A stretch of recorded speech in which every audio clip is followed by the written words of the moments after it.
नमस्कार, मैं हूं आपके साथ ज्योतिका। आइए रुक करते हैं फटाफट खबरों की ओर। भोपाल में ग्लोबल इन्वेस्टर समिट का पीएम मोदी ने शुभारंभ किया। इस मौके पर पीएम मोदी ने कहा कि आज दुनिया भारत की तरफ देख रही है। भारत से पूरी दुनिया को उम्मीद है।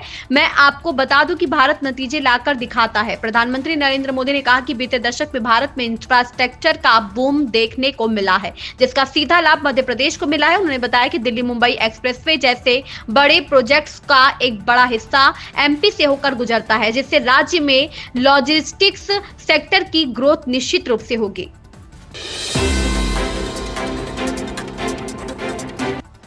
राजधानी में कांग्रेस कार्यकर्ताओं और पुलिस के बीच तनावपूर्ण स्थिति बन गई। पूर्व प्रधानमंत्री इंदिरा गांधी पर की गई विवादित टिप्पणी और 6 विधायकों के निलंबन के विरोध में कांग्रेस कार्यकर्ताओं ने विधानसभा घेराव की कोशिश की। पुलिस ने प्रदर्शनकारियों को रोकने के लिए 22 गोदाम सर्किल पर बैरिकेडिंग की, जहां कार्यकर्ताओं और पुलिस के बीच तीखी झड़प देखने को मिली। कांग्रेस कार्यकर्ताओं ने सरकार विरोधी नारेबाजी की।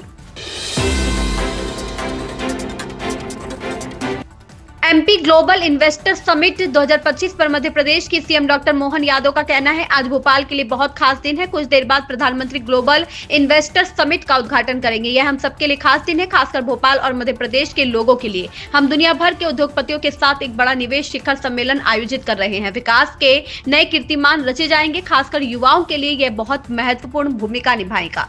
आज का दिन भोपाल के लिए बहुत खास है। भारत के दुनिया के सबसे ज़्यादा निवेशकों की दृष्टि से, खासकर औद्योगिक घरानों की बड़ी बड़ी हस्तियों के साथ दुनिया के सबसे बड़े गणतांत्रिक देश के यशस्वी प्रधानमंत्री श्रीमान नरेंद्र मोदी जी आज हमारे बीच भोपाल में रात्रि गुजार करके विकास के मामलों का आशीर्वाद देने के लिए पधारे हुए हैं।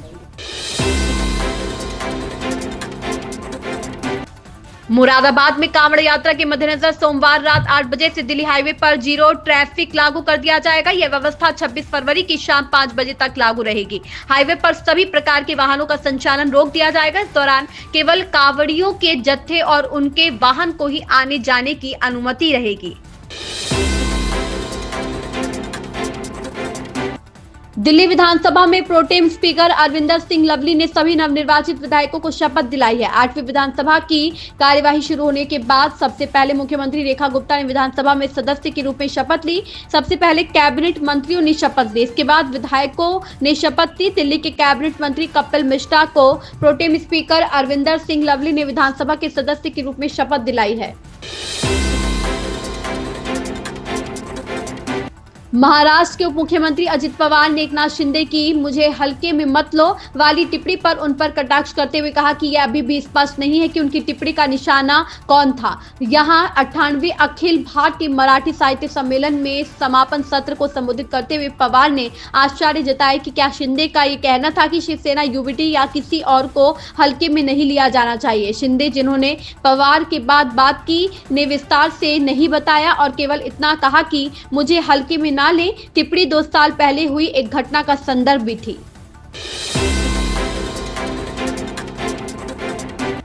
बीजेपी सांसद अनुराग ठाकुर का कहना है, केंद्रीय वित्त मंत्री निर्मला सीतारमण द्वारा पेश किया गया बजट 2027 तक विकसित भारत बनाने में बड़ी भूमिका नहीं निभाएगा।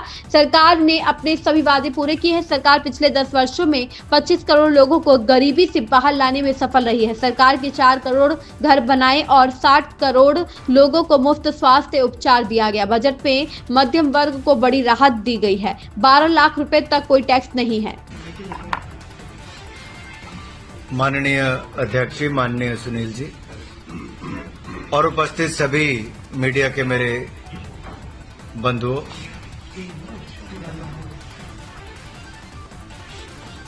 हाल ही में माननीय निर्मला सीतारमण जी ने वित्त वर्ष 2025-26 का बजट देश के सामने पेश किया और हम कह सकते हैं ये बजट भारत को विकसित भारत बनाने की दिशा में ले जाने के लिए बहुत अहम रोल अदा करेगा। प्रधानमंत्री नरेंद्र मोदी ने भोपाल में वैश्विक निवेशक शिखर सम्मेलन का उद्घाटन किया और उद्योग, स्टार्टअप और अन्य पर मध्य प्रदेश सरकार की 18 नीतियों का अनावरण किया। कार्यक्रम के दौरान उन्होंने कहा कि सरकार जल्द ही मध्य प्रदेश को निवेश केंद्र बनाएगी। मोदी ने कहा कि विकसित मध्य प्रदेश से विकसित भारत की यात्रा में आज का ये कार्यक्रम बहुत अहम है। इस भव्य आयोजन के लिए मैं मोहन यादव जी और उनकी पूरी टीम को बहुत बहुत बधाई देता हूँ। महाराष्ट्र नवनिर्माण सेना प्रमुख राज ठाकरे और शिवसेना प्रमुख उद्धव ठाकरे की मुलाकात ने राजनीतिक अटकलों को हवा दे दी है। रविवार को मुंबई के अंधेरी इलाके में एक शादी समारोह के दौरान दोनों नेता आमने सामने आए और बातचीत की। यह मुलाकात आगामी नगर निगम चुनावों से पहले गठबंधन की संभावनाओं को लेकर चर्चा का विषय बन गई। हालांकि अभी तक किसी भी पार्टी ने राज ठाकरे और उद्धव ठाकरे की मुलाकात पर कोई आधिकारिक बयान नहीं दिया है, लेकिन महाराष्ट्र की राजनीति में इस मुलाकात को अहम माना जा रहा है।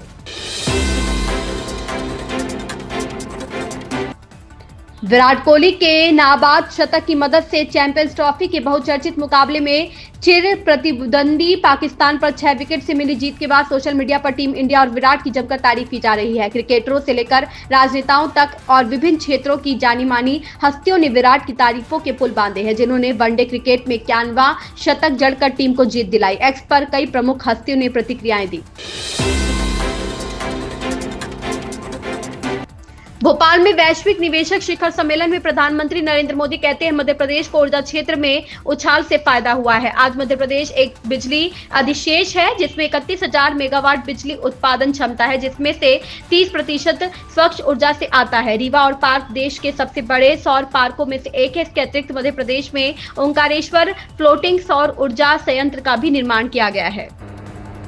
साथियों, एयर कनेक्टिविटी की बात करें तो यहां ग्वालियर और जबलपुर एयरपोर्ट के टर्मिनल्स को भी एक्सपांड किया गया है और हम यही नहीं रुके हैं।